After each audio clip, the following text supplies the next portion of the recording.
Today we continue exploring the major epistemological and metaphysical doctrines that had been developed by the prominent philosophers of the modern age, the age of reason. In our previous lecture we studied René Descartes, his epistemology and metaphysics. And we know that in metaphysics, René Descartes adhered to the view which is classified as substance dualism. So,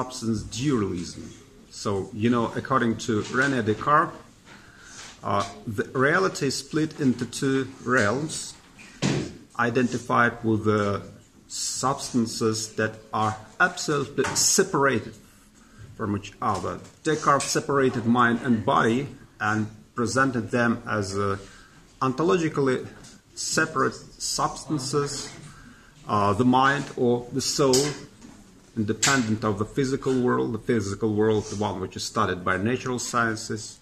So there is a typical dualist view of reality, and the weakness of such an approach was identified by the critics of René Descartes, and specifically it was seen in the way how René Descartes tried to explain the relation between these two realities. We can see the extension of the discussion of this mind-body problem in the contemporary philosophy of mind. But I'd like to draw your attention to the definition of the basic question of philosophy, though this definition may seem to be ideologically biased. Nevertheless, this definition was proposed by Friedrich Engels. He claimed that the basic question of philosophy is the question of the relation between consciousness and being, the relation of the spiritual and the material in general. And this question is the starting point of philosophical inquiry. According to Friedrich Engels, he wrote that the answers which the philosophers gave to these questions split them into two great camps.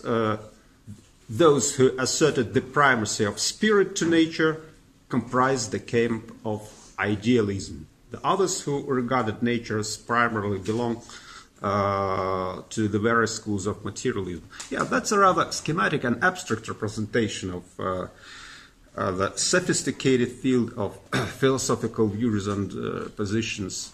Nevertheless, we can see that philosophers of the modern age propose their answers to this question, and of course we can see metaphysical systems such as the system of René Descartes or Benedictus Spinoza or Leibniz as a more or less consistent attempts to answer these questions.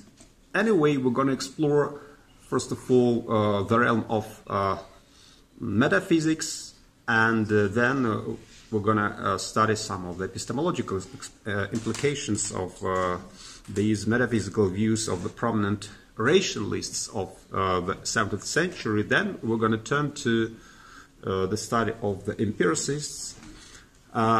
So René Descartes was a dualist, but actually that view was a real problematic one, because René Descartes didn't manage to propose any consistent explanation of the relation between mind and body, between these two realities. And there is an alternative view which is known as substance monism, the one which was proposed by Benedictus or Baruch Spinoza. According to this view, mind and body, thought and extension are manifestations of a single substance. Actually, in contemporary philosophy, this theory can be classified as the so-called dual aspect theory. Whether it is materialist or idealist, so we should try to analyze the major tenets of Spinoza's metaphysics and identify some of the features that are really indicative of the way how this doctrine can be classified. Insofar Spinoza identified substance or nature with God, of course, we should be committed to the view that Spinoza was a kind of substance idealism. Nevertheless, we should follow the lines of Benedictus Spinoza reasoning in order to grasp the peculiarities and specific aspects of his complicated metaphysical doctrine.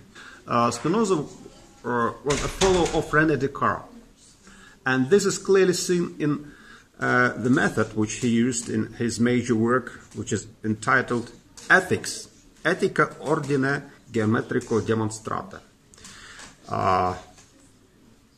In his Ethics, Spinoza used a Euclidean geometric method to present his views and to integrate them into a really great rationalist metaphysical system. Actually, Spinoza only published 2 books in his lifetime: The Principles of Descartes' Philosophy and the Tractatus Theologica Politicus. And his Ethics, one of his greatest works, was published after his death. It is presented as a deductive system in the manner of Euclid. And the Ethics consists of 5 parts: concerning God, on the nature and origin of the mind, concerning the origin and nature of the emotions, of human bondage, or the strength of the emotions, of the power of the intellect, or of human freedom. And each of its 5 parts opens with a set of definitions and axioms, and it is followed by a series of theorems proved upon the basis of what precedes them, with more or less informal remarks in scholia and appendices. So, Spinoza's metaphysical conception is the subject of our analysis. Spinoza's conception of the world is quite different from that of René Descartes. He's a monist, though he followed the method of René Descartes and believed in the power of reason and the efficiency of deductive reasoning.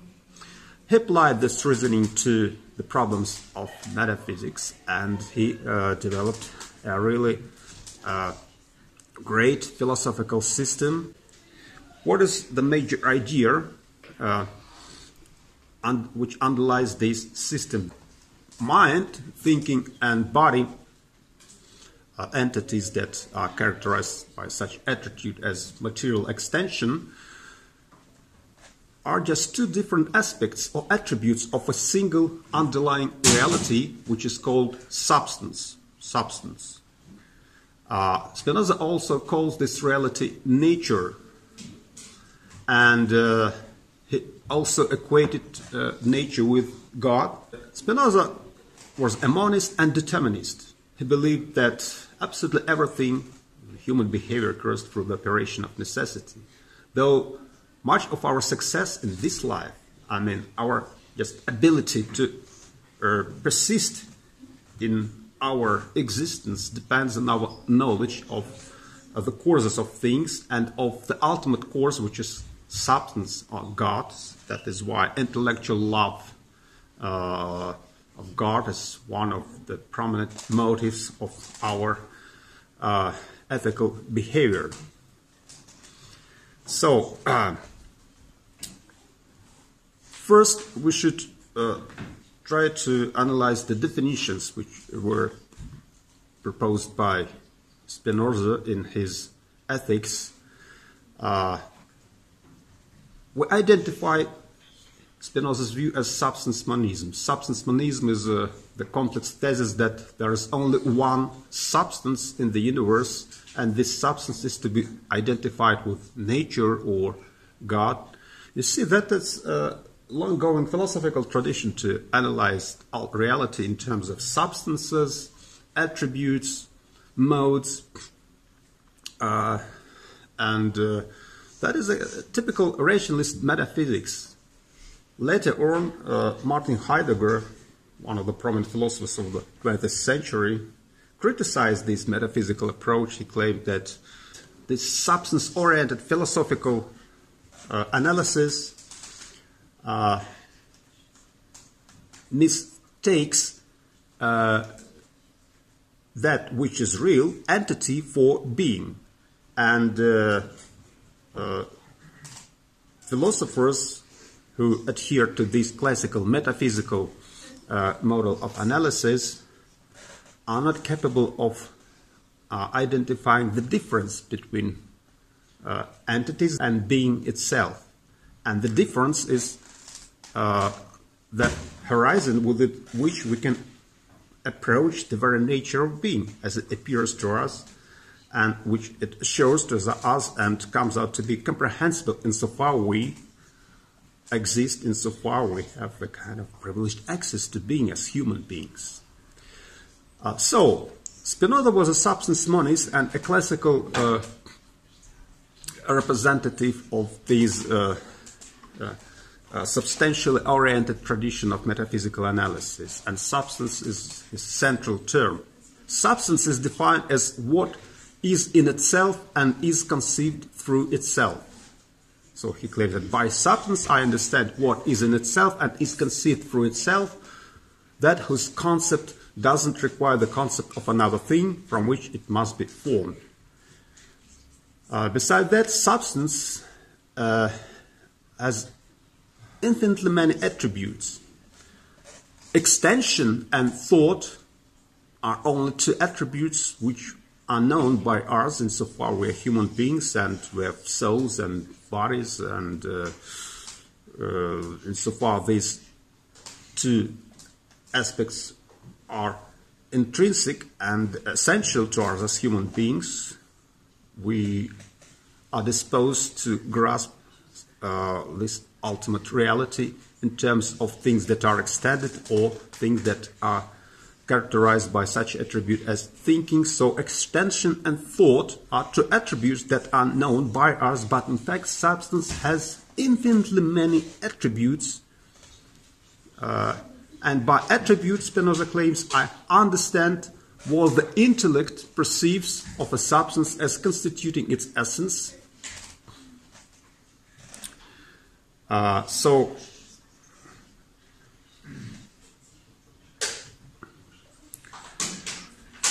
besides attributes, there are lots of aspects of one and the same substance.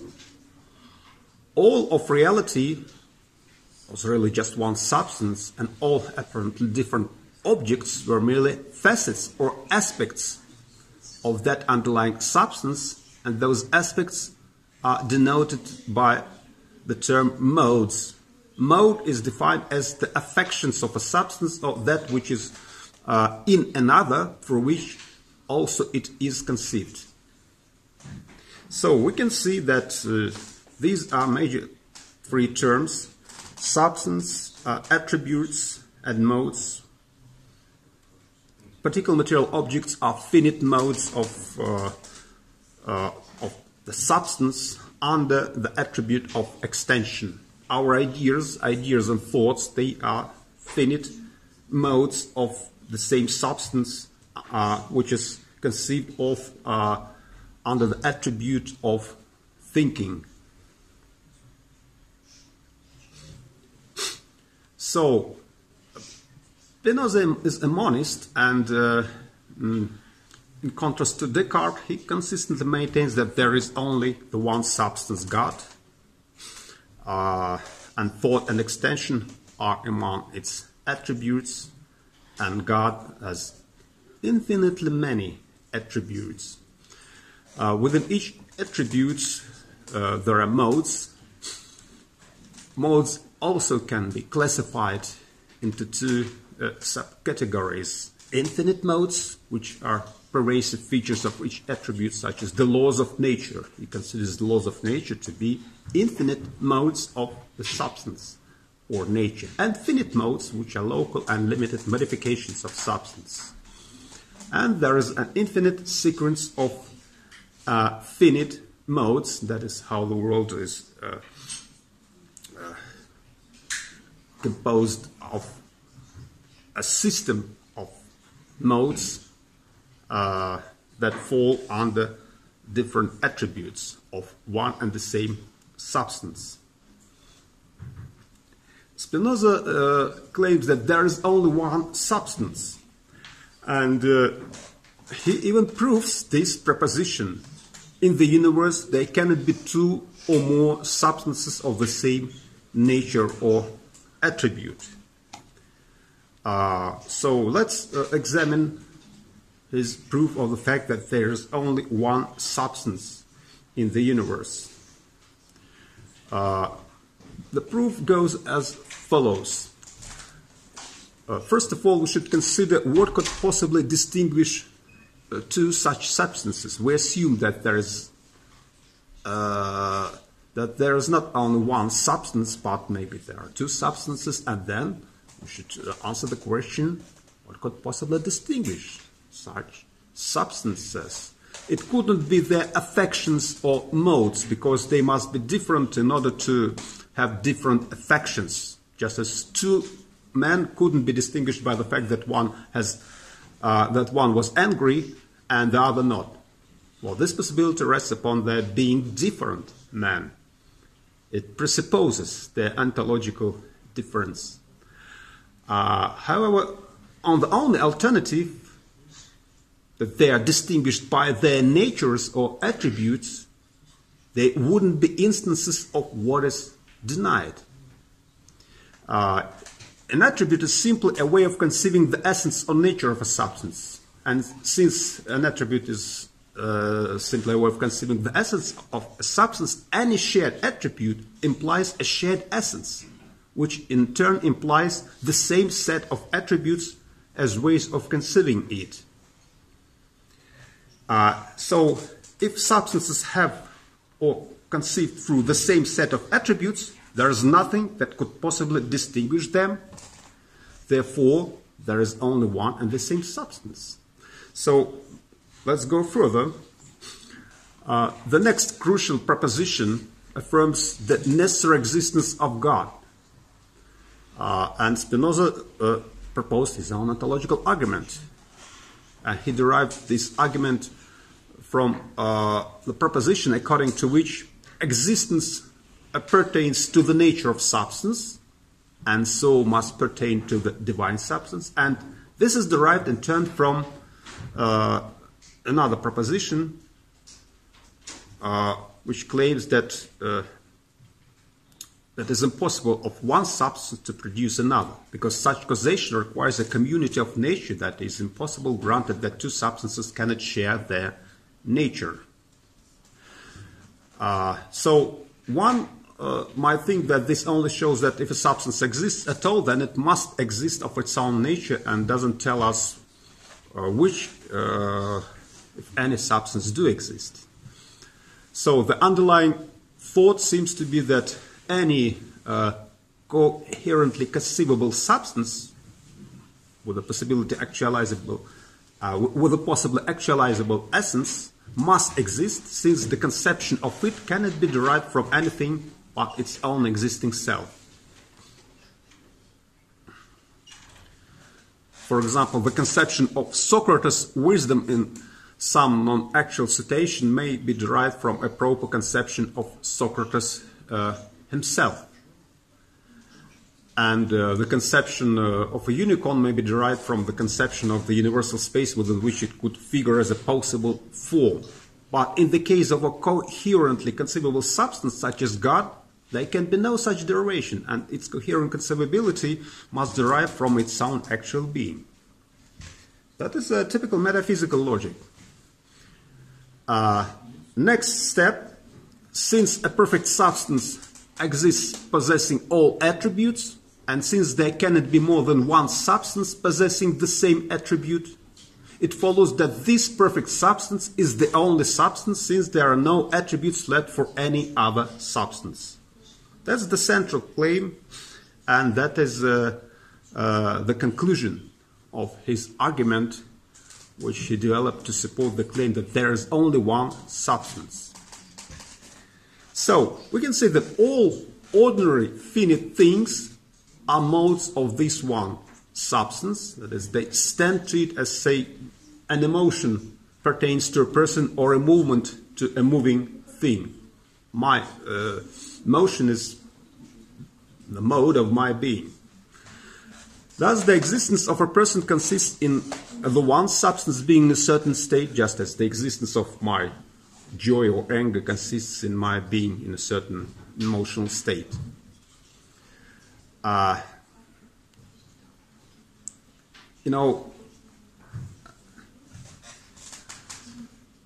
The essence of a finite thing, that is a finite mode, is simply the thing itself, while possibility whose actualization constitutes it an existent and whose non-actualization leaves it merely as something which might exist. That's another very essential definition, which was proposed by Spinoza. The essence of the one substance is similarly one with the substance itself, the core of the universe which must endure so long as anything does, and of which all finite things are passing states. Much discussion has centered on how Spinoza conceived the relation between the essence of the one substance and its attributes.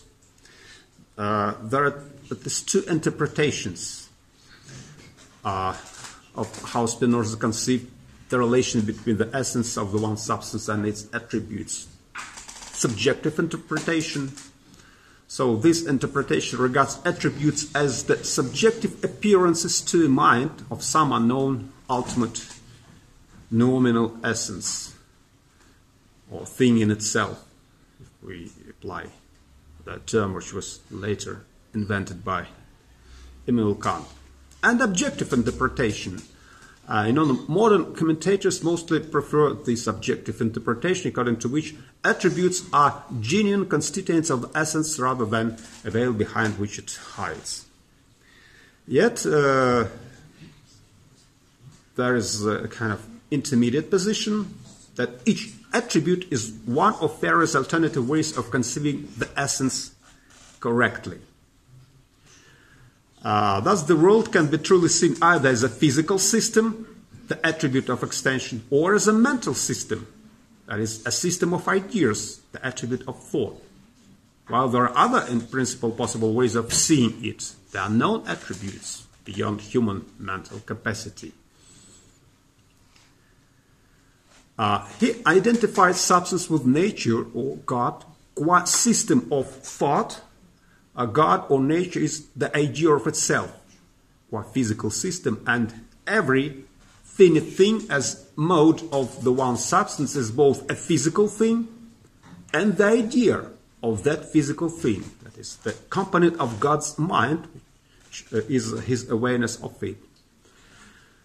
The very genuine union in physical nature, animal, plant, or ultimate particle, has its mental counterpart, that is, may be conceived not as a physical thing, but as the idea of a physical thing, that is a kind of parallelism between mental and physical. The human mind is defined as the idea of a human body, of how it functions as a whole, rather than of its every detail. And the substance is claimed to be the infinite causal act. It affects upon itself. And everything is produced due to this infinite causal act. And this causal chain is closed.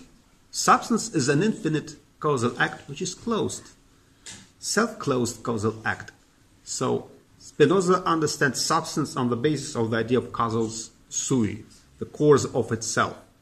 And through this self-causation, substance produces infinite number of modes which appear to us under the attributes, such as the attribute of extension or the attribute of thought.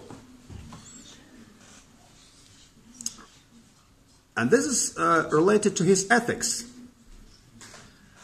Every finite thing is a mode of one and the same substance, and every finite thing has a built-in conatus, striving or endeavor to persist in its own being, to sustain itself in its own existence, to keep its own existence actualized until it is defeated in so doing by external causes. And this produces self-preserving behavior suited to current circumstances, that is, to the extent that it can internally register them. So the human mind bodies a special apt in such registration, which constitutes its own ideas of its current environment. Pleasure and pain are the mental analogies of an increase or decrease in the effectiveness of its conatus, striving to persist in its own being. And Spinoza defines all emotions in terms of pleasure, pain, and the basic conatus they manifest. Spinoza is an uncompromising determinist. Everything that happens is determined by two factors, in the manner of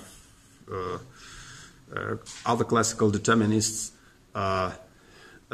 define the causal relations between things in a closed universe. First of all, the standing nature of God, the laws of nature, and previous conditions, likewise determined back through infinite time. What about human behavior? The physical and mental behavior of human being may be active or passive to various degrees. The more it stems distinctively or creatively from its own conatus, the more active it is. The more it is merely acted on by external things, external causes, the more passive it is. The active behavior of the mind consists in what Spinoza calls adequate ideas. The passive behavior consists in inadequate ideas. Adequate ideas necessarily constitute more genuine knowledge. And we are humans, and we are capable of sustaining our life, making use of knowledge, relying on our ideas, and the use of our ideas, the use of knowledge for sustaining our life is the substantial part of our conatus. We can use the knowledge of the natural causes of things in order to control natural processes and to make them serve for the purposes which we have predetermined, the purposes that are associated with our conatus. We are active, we exercise active behavior, and that means that our behavior stems from our conatus, and we actually are agent living in a deterministic world, capable of using the knowledge of the causes or the chains of determination for our favor, for sustaining our life. And what is the ultimate cause? That is substance, or God.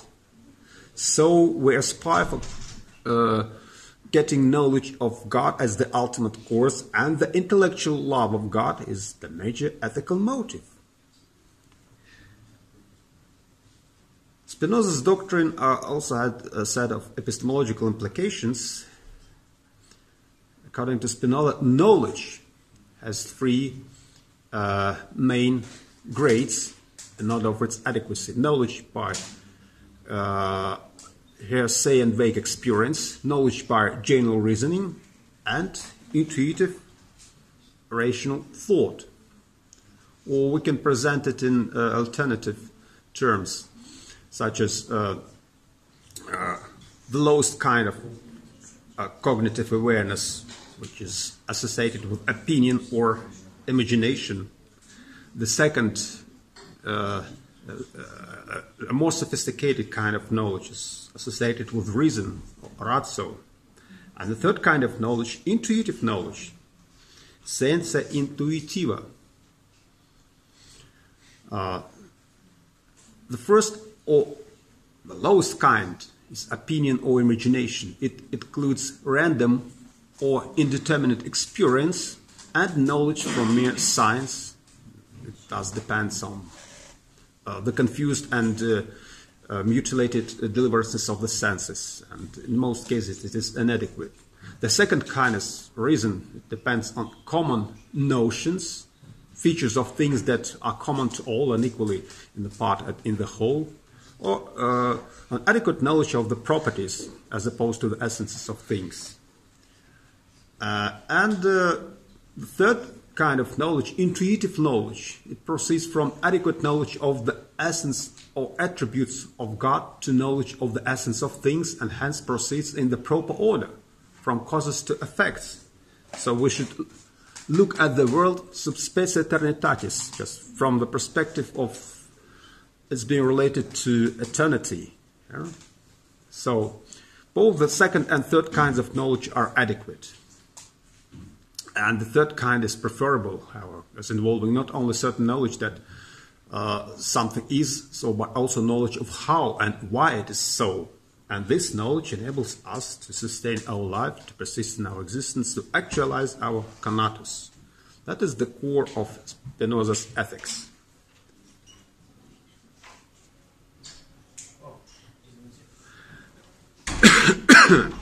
Okay, let's go further. And next, we're going to explore the categories of another very influential metaphysical system, the one which was developed by German philosopher Gottfried Wilhelm Leibniz. Leibniz was a German philosopher, mathematician, scientist, polymath of the age of reason.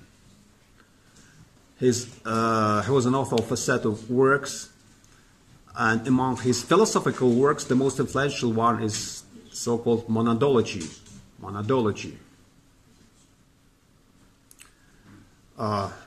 In this book, Monadology, Leibniz presented a radical alternative to Descartes' dualism and Spinoza's substantial monism.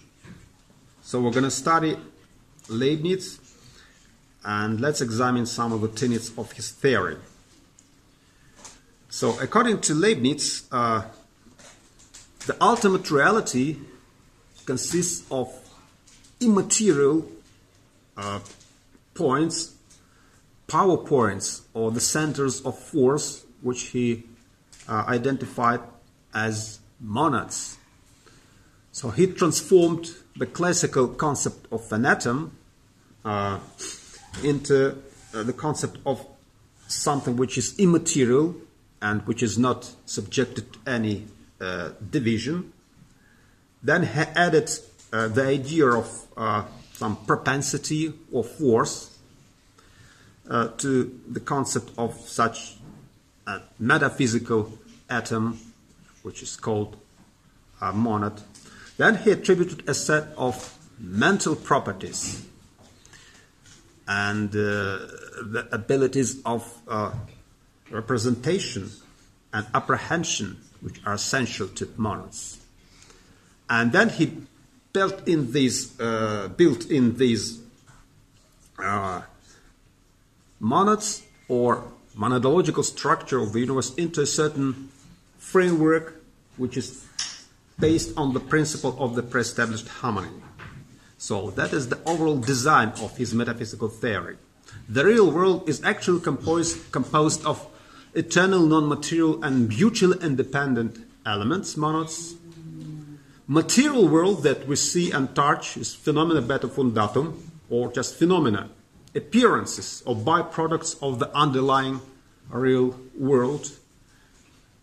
And all monads, they are actually mutually independent, but the activities are synchronized, and there is a kind of apparent harmony prevailing among monads. It arises because of the will of God, the supreme monad, who arranged everything in the world in a deterministic manner. So there is a harmony between things and ideas pre-established by God. And that is another way of bridging the gap between mental and physical, which is really essential to our understanding of how we get knowledge of the real world. So, Leibniz believed that the fundamental building blocks of the universe had to be indivisible. He also argued that since all physical things are divisible, then the true elements of the universe must be non-physical. And the basic individuals of an acceptable ontology are all indivisible, non-physical entities, the so-called monads. Monads are the ultimate elements of the universe that are characterized by a set of features that are essential to these elementary substances. They are eternal, unique, immaterial, soul-like, indecomposable, non-interacting entities. So, and for Leibniz, these monads are eternal and unchanging. They have no windows and no doors through which to communicate with each other. And because monads do not exist in physical space, they are similar to the immaterial mind or soul that Descartes identified in his dualist theory of the universe. So monads are fundamentally psychological entities which are hierarchically organized. Extension is relative to our perception and not a fundamental attribute of real things, according to Leibniz. And Leibniz's reason for claiming that monads must be conceived of as rather like souls is that extension is inconsistent with simplicity and unity. Anything which is extended, which takes up space, must have parts. And since monads are simple atoms, they cannot be extended. Thus, extension is banished from Leibniz's universe. It is reduced to a mere phenomenon. That is a typical idealist system. Just as extension was the essence of material substance in René Descartes' system, so force is the essence of substance in Leibniz's picture. Monads combine to constitute and to compose bodies. Composite bodies are hierarchically arranged collections of monads, just like a living organism is composed of living cells arranged in a teleological manner. The monads are arrayed about a dominant monad. This dominant monad fixes the sort of thing that the composite substance is. This dominant monad acts as the entelechy, that for the sake of which all monads are aggregated, integrated into a composite system. And monads' most basic properties are function of their perceptions and appetites. Monads subject to their own laws. Monads present or perceive each other. These are mental properties that are attributed to monads. Each monad perceives all the other monads with varying degrees of clarity, except for God, who perceives all monads with utter clarity. That means that God is the only one who has adequate knowledge of the universe. It is this relation of representation or perception which is the fundamental relation between monads. Some monads represent or perceive more adequately or clearly than others, and these monads, they are supreme, the others are inferior monads. But all monads, even the dimmest, are such as to have perception. Only few are such as to be fully conscious. Only few monads have a self-awareness or apperception in addition to perception. And it is this relationship of perception or representation by which Leibniz will seek to explain what for all the world looks to be causation between substances. In any case, we can now clarify this principle that extension is not a real attribute of substance. On Leibniz's view, that we perceive aggregates of monads as extended bodies in space is just a matter of how it is that we represent or perceive these collections of monads. That is the way of our representation of things. That is to say, the extension is an illusion. It is rather to say that, we claim that extension is reducible or is to be explicated by appeal to the perceptions of monads. That is a kind of precondition for the transcendentalism, which later on was proposed by Immanuel Kant. Though Immanuel Kant opposed to Leibniz and to his claim that our sense perception, the way how we perceive things on the basis of sense experience, is simply the kind of the fused understanding. Immanuel Kant claimed that sensibility is a separate ability, and the way how it appears to us through our senses on the basis of some, as he claimed, a priori intuitions, is a unique one. It cannot be reduced merely just to fused modes of understanding. Unlike atoms, monads possess no material or spatial character. We can see there is a set of monads that are related to each other on the basis of hierarchical relations. That means that they are distinguished with regard to their perceptions, the clarity of perceptions, and the ability of exercise apperception. Bare monads, for instance, the monads in plants or inanimate objects, they do have perceptions, but their perceptions are unconscious.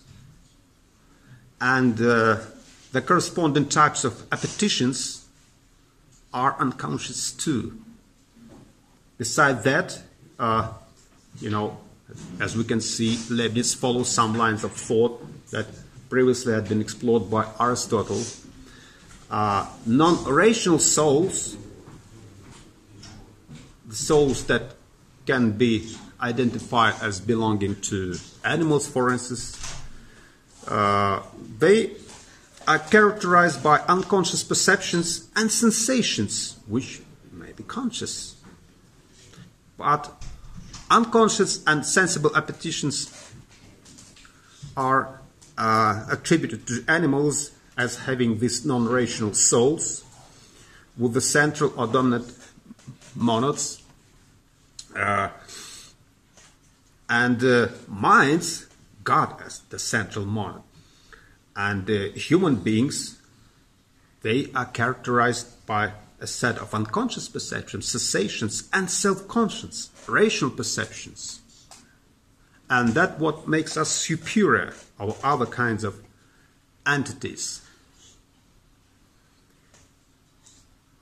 So, monads are completely mutually independent. That's an interesting thesis. Metaphysically speaking, causal, mechanistic explanations cannot be admissible according to Leibniz.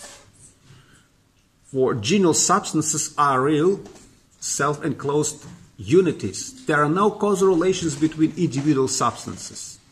Each individual substance is, in this way, a world by itself. It is not a matter of contingent fact that Leibniz was the first to introduce the idea of possible worlds, and he claimed that we live in the best of the possible worlds. So, in the language of Leibniz, mature metaphysics, monads, individual substances, have no windows or doors through which anything may pass. Thus, strictly speaking, there are no external causes other than God. So, why does Leibniz hold this extraordinary view? The only clear argument for the claim can be found in his writings, as in his blueprints for the first editions of his monadology. Leibniz knows that if something is to count as an individual substance, it must be a simple unity, it can have no parts. Then he goes on to claim that causation, or rather some change being brought about on some substance by some external substance, must be understood to involve the transposition of parts. If A brings about some change in B, that must be because the action of A has altered B in some fashion, which must be understood to involve the addition or subtraction or alteration of some parts of B. But if this is what such causation involves, it cannot be a relationship which holds between individual substances, simply in virtue of the fact that nothing is an individual substance if it has parts. Therefore, there is no any place for any causal relation between monads. God creates, conserves, and concurs in the actions of each created monad. Each state of created monad is a causal consequences of its preceding state, except for its state as creation and any of its states due to miraculous divine causality. So each monad is a little entelechy. So this Aristotle terms is quite appropriately can be used for the explication of the principles of Leibniz monadology. Each develops according to its own nature. Each monad is in harmony pre-established by God with other monads, so that each monad fits into an arrangement which with every other monad. The pre-established harmony, a rather interesting and controversial thesis, I would say. And since the only relationship between monads is that of perception or representation, each monad mirrors the whole of the rest of the universe, and this relationship is not causal, rather it has been ordained by God. And so I'd like to cite Leibniz. There is an extract from his monadology. It is most true that perceptions and expressions of all substances intercorrespond, so that each of one following independently certain reasons or laws which he has noticed meets others which are doing the same. It is God alone who is the cause of this correspondence in the phenomena, and who brings it about that which is particular to one is also common to all. Otherwise, there would be no relation. Human beings, even God himself, are monads, and the existence of God can be inferred from the harmony prevailing among other monads. It is God who wills the pre-established harmony, and the external world is ideal and phenomenal. And its motion is the result of a dynamic force, the pre-established harmony, or effectively God, on these simple and immaterial monads. Leibniz is a typical rationalist. Leibniz introduced this fundamental distinction between truths of reasoning and truths of fact. Truths of reasoning are truths that we know if only to a limited extent through rational reflection alone. These include mathematical truths such as 2 + 2 = 4. We also call them analytic truth. We get the knowledge of the truth of a proposition by the analysis of the terms which are combined in this proposition. Yet there are other truths, the truths of fact. These truths are those that we discover through experience. These are contingent truths. Once again, truths of reasoning are necessary.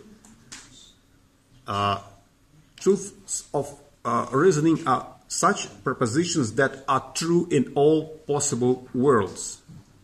It is true in all possible worlds that a triangle has 3 sides by the definition. It is true in all possible worlds that, for instance, a red-colored thing is a colored thing, because that is an analytic truth. And also mathematical propositions are true in all possible worlds. Yet truths of fact are contingent truths. It is a contingent truth that the nearest metro station is 15 minutes far from the building of our university. And Leibniz's overall rationalist position aims at establishing that the validity of necessary truths in mathematics, metaphysics, logic, and even ethics, natural theology, and natural jurisprudence cannot be proven in any other way but a priori, by means of reasoning only, by what he calls the natural light. And this innate natural reason that distinguishes humans from beasts is equivalent to the power of the understanding innate to us, and what comes to the same thing of the self. There is nothing in the understanding which hasn't come from the senses except the understanding itself or the one who understands. That's a typical rationalist view, a typical rationalist position. Now let's turn to the alternative views that had been developed by the prominent philosophers who shared the empiricists' ideas and insights. Empiricists, they formed an alternative, the opposite camp of philosophers, and empiricists exerted a really great influence on the development of the methodology of scientific research, as well as rationalists did. As we shall see, and we have already seen, that René Descartes developed a set of the rules of deductive reasoning that are applicable in a wide range of sciences, specifically those sciences that are based on some axiomatic propositions, and allowed for the use of deductive procedures, deductive inference. But, you know, in most cases, sciences are focused on the examination of the world, and they make generalizations of the empirical data. Therefore, a set of empirical methods should be accounted for, and their efficiency should be demonstrated, and the structure of this method should be studied. So that is what can be seen in empiricist movement. Empiricism is the paradigmatic view that all knowledge or all meaningful discourse about the world is related to our experience, including just external senses and inner sense or introspection, and that the boundaries of possible sense experience are the boundaries of possible knowledge. So we can say empiricism emphasizes the role of experience and empirical evidence, especially sensory perception, the formation of ideas. And empiricism argues that the only knowledge humans can have is a posteriori, based on experience. Experience informs us, it provides us with some fundamental data, with some elements of knowledge that can be combined into some meaningful propositions that are known.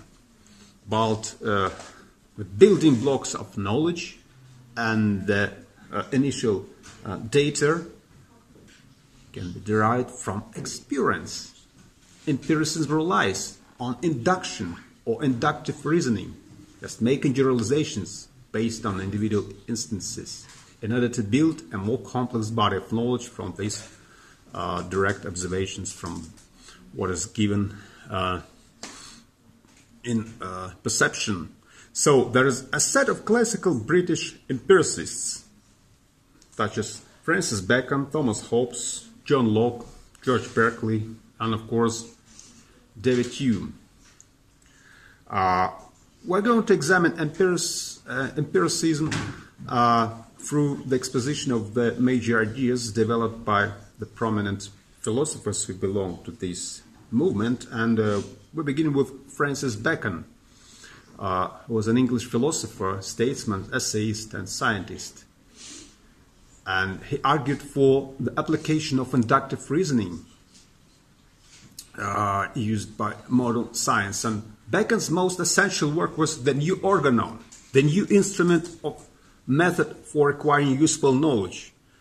The new argument was proposed in opposition to the old organon. Organon, was the conventional title of a set of logical works of Aristotle, and logical works of Aristotle provided the methodological basis for scholastic thinking and scholastic discourse. So Bacon opposed to this old-fashioned scholastic tradition, which was based on the use of Aristotelical syllogistic methods, and he introduced the idea of the new organon, the restoration of the sciences on the basis of some new ideas that were associated with the central claim that knowledge is power. So knowledge is human power. Knowledge is the ability to navigate, to grow crops, to avoid human starvation. Knowledge is something which is instated in a set of disciplines, but science is the prominent instantation of positive knowledge, and science or natural philosophy must be separated from theology.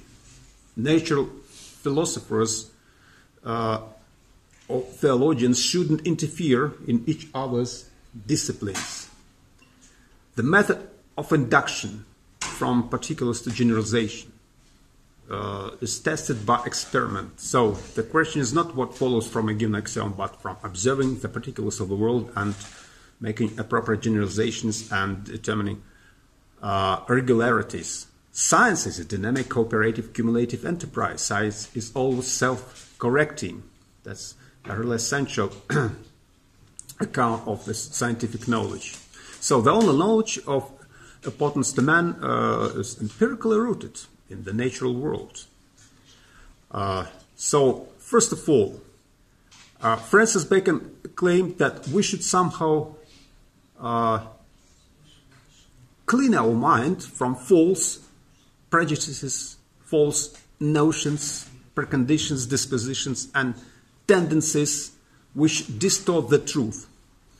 This motive is quite common to modern age thinkers. Just recall René Descartes, who also claimed that we should recognize the truth of those things that present themselves to us in such a clear and distinct manner that there is no any ground for doubt. And this idea of the purification of human mind became one of the prominent ideas of the modern age and the age of enlightenment. Later on, Immanuel Kant wrote the work entitled The Critic of Pure Reason. That is the pure reason, the reason which is aware of its own operations and structures. So the idea of absolute distinctiveness of the operations of mind to the mind itself is one of the major ideas which had acquired a real regulative status for those philosophers who tried to develop a quasi-scientific method of research and to give proof of its efficiency. So, philosopher must free his mind from these false tendencies which distort the truth. And that is a real well-known distinction between these prejudices or false notions or dispositions that are likely to distort the truth. Francis Bacon used such terms as the idols of the tribe, and inherent in human nature, impatience rather than caution, the idols of the cave. There is an implicit reference to Plato's allegory of the cave. Yeah? Some particular biases of the individual man, which derive from education, psychology, need. The idols of the marketplace, the ambiguity of our words, the interference of our language habits, and the idols of the theater. That was related to the received philosophical tradition, to the scholastic tradition associated with the authority of Aristotle. Those idols that have nothing to do with the real scientific exploration based on the generalizations of some data with the production of evidence and the development of empirically adequate, I would say, quasi-scientific theories. So Bacon introduced his method, which now we identify as the method of induction. Actually, that was the method of popular induction. And this method was introduced in his book, Novum Organonum.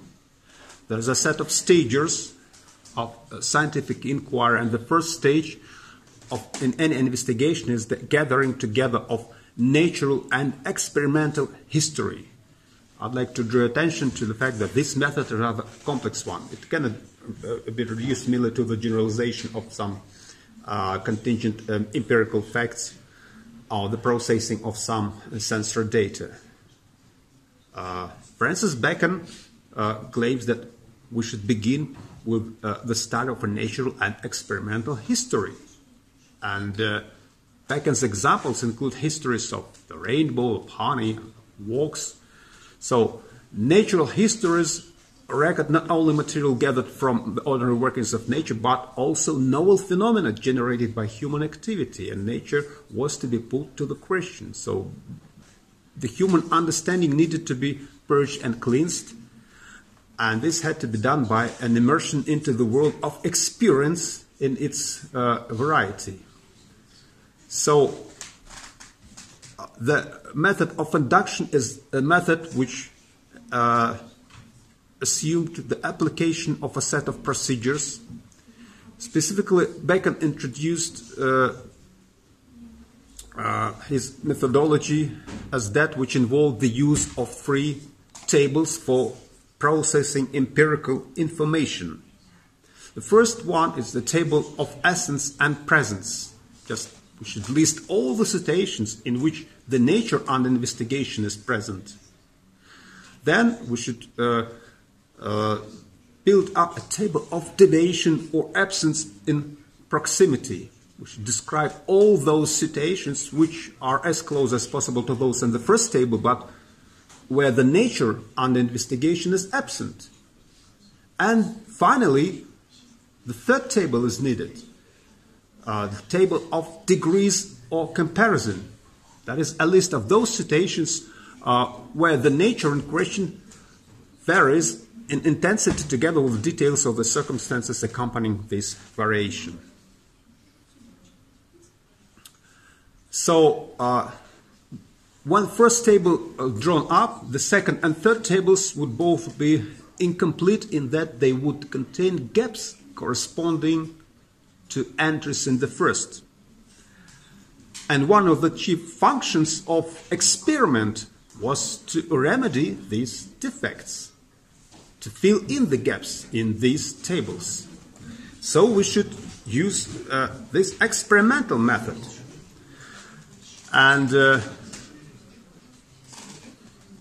that is the stages of the overall inductive process. When the tables have been drawn up, it is possible to begin the inductive process itself. The first work, therefore, of true induction is the rejection or exclusion of the several natures which are not found in some instance when the given nature is present, or are found in some instance where the given nature is absent, or are found to increase in some instance where the given nature decreases, or to decrease where the given nature increases. Only when the process of exclusion has been completed will it be possible to grasp the true essence or form, I can use this classical Aristotle term, form, of the nature in question.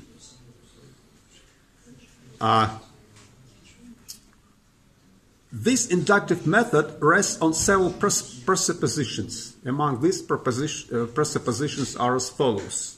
First of all, the principle of limited variety. The world, as we experience it, appears unendingly varied, but all this complexity arises from the combination of a finite and small number of simple natures. Once again, a combination of a finite and small number of simple natures. There is an alphabet of nature. This alphabet cannot be guessed or discovered by speculation. This alphabet should be revealed through the correct procedures of investigation associated with the processing of empirical information. Then, the principle of the direct correlation of forms and natures. There is a direct one-to-one correlation between natures and the forms from which they arise. And there's a set of good examples. For example, the heat of the heavenly bodies and the heat of fire and the red in a rose and in a rainbow are similar. And this similarity counts for their having the same causes in reality. So, in fact, that's an interesting fact that this way of thinking is related to alchemical tradition, in which bodies were considered as collections of simple natures, each explicable in isolation. Nevertheless, Bacon transformed these alchemical insights into the foundations of scientific knowledge. Then, another presupposition of inductive method: every body contains in itself many forms of natures united together. Forms are seldom independent. Since every body contains in itself many forms of natures united together in a concrete state, the result is that they severely crush, depress, break, and enthrall one another, and thus the individual forms are obscured. Forms are not, however, hidden altogether, since expansion in part of the form of heat, all heated bodies must expand. But while the expansion of air is easily noticed, that of iron is less manifest to the senses. So we can see that these are the presuppositions of the inductive method, and the use of the inductive method prescribes the extraction of the essential from the non-essential and the discovery of the underlying structure or form of the phenomena under the investigation through comparison of instances, study of concomitant variations, and exclusion of negative instances. And this process is facilitated by the choice of prerogative or of solitary instances in which the investigated data are comparatively isolated and adulterated. So, under the most favorable conditions, inquiry must be cautious, laborious, step-by-step affair to be regulated by the principles and norms of a certain discipline. And results can never be more than provisional because of the possibility of undiscovered negative instances. So, nevertheless, this method seems to be the only one which is appropriate to science, and Francis Bacon claimed that this method and perspective would enable us to obtain knowledge which is the power of the transformation of the real material world. Now let's turn to another very influential philosopher, the representative of this empiricist tradition, John Locke. John Locke was an English philosopher, the representative of an English Enlightenment. And Locke's ideas had enormous influence on the development of epistemology, political philosophy. Locke is regarded as one of the most influential early Enlightenment thinkers. John Locke was a really sophisticated philosopher, and he contributed greatly to the development of such areas as classical epistemology, political philosophy, philosophy of law, also philosophy of religion. So Locke constantly forced himself into the fray of politics, religion, and science. And, in politics and religion, it was the time of the Restoration. And in science, it was a time of upheaval as well. As a few forward-looking men enthusiastically replaced this Aristotelian picture of the world with a purely mechanical one. So, and Locke's writings, they proved to be influential in all of these areas. Among the most influential works of John Locke, the only work which is worth being mentioned as a really great treatise is an essay concerning human understanding. Locke worked at this essay for more than 20 years. And the philosophy which he presents in his essay concerning human understanding is best understood as a direct response to the two schools of philosophical thought dominating the intellectual scene of the 17th century. The Aristotle-influenced scholasticism, which had ruled the universities since the Middle Ages, and the Cartesian, Descartes rationalism, which was just challenging scholastic authority with a radical new picture of how the mind comes to know. You know, Locke wanted to chart a middle course between these two views, one that retained the positive features of each. Locke, for instance, had to admit that Descartes was right about the senses do systematically deceive us. But Locke, however, resisted accepting Descartes' theory of knowledge because he held that nothing came into the mind except via the senses.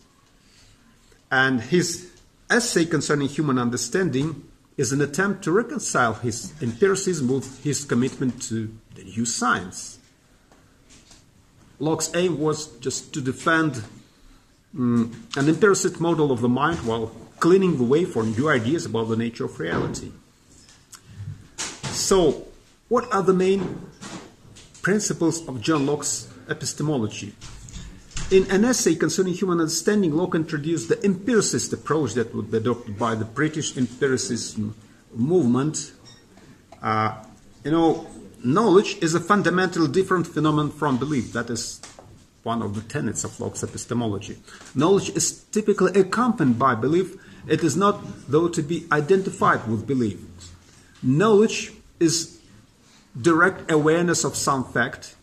Belief, by contrast, consists of taking some proposition to be true, whether or not one is directly aware of the corresponding fact.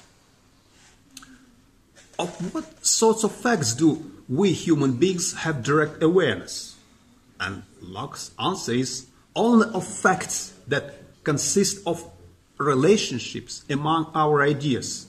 So that is the definition of knowledge.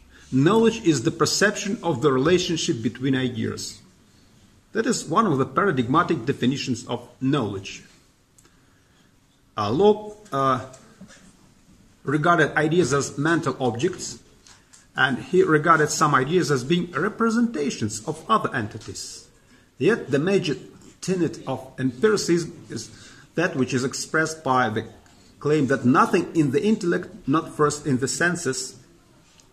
So knowledge is the perception of strong internal relations that hold among the ideas themselves.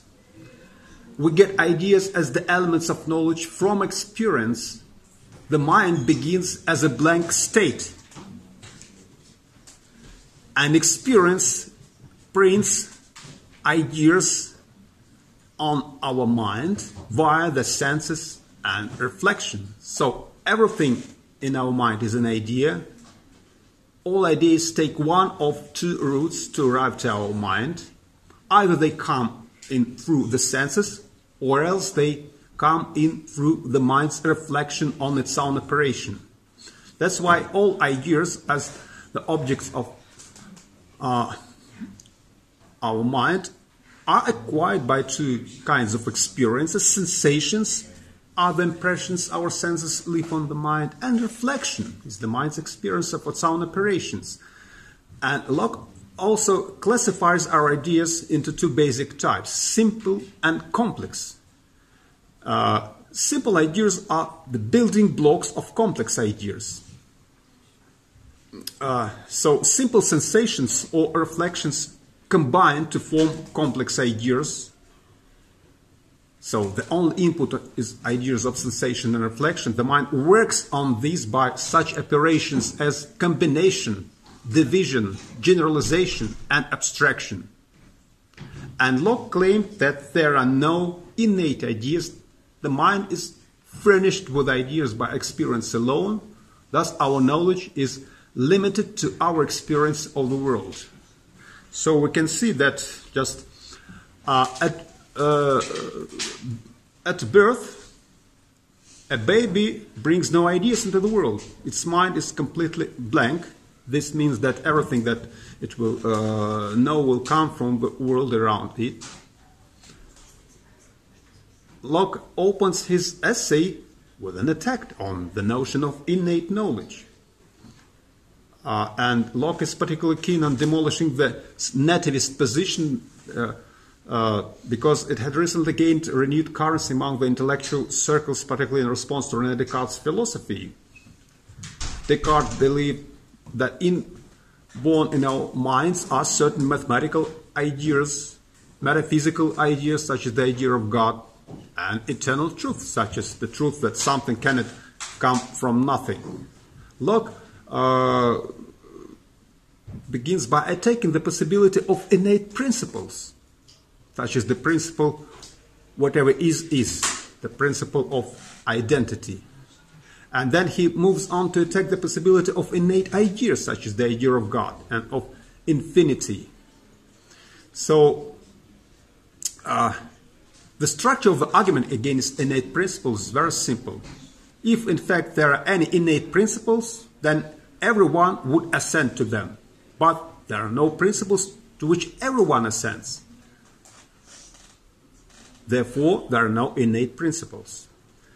Then, sensations. According to Locke, the objects of the world cause ideas of sensation in the infant's mind, and these simple impressions form in the way the light forms images of photographic film. Just it is a mechanical process that requires no effort on the child's behalf. And in sensation, we simply turn our senses toward the world and passively receive information in the form of sight, sound, smells, and touch. And perhaps the most important issue regarding Locke's theory of ideas is the question of what role an idea is supposed to play in the act of perception. According to the way most people understand Locke, the idea is actually the object of perception. For example, a tree in the external world causes an idea, and this idea, not the tree itself, is what I perceive. That is called the indirect perceptual realism.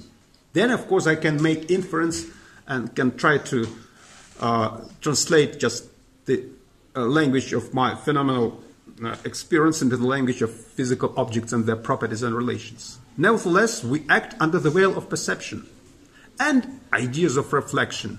As the child grows older, it builds ideas of reflection out of its ideas of sensation and from its interactions with other people and its simple understanding of the qualities of, for instance, a ball.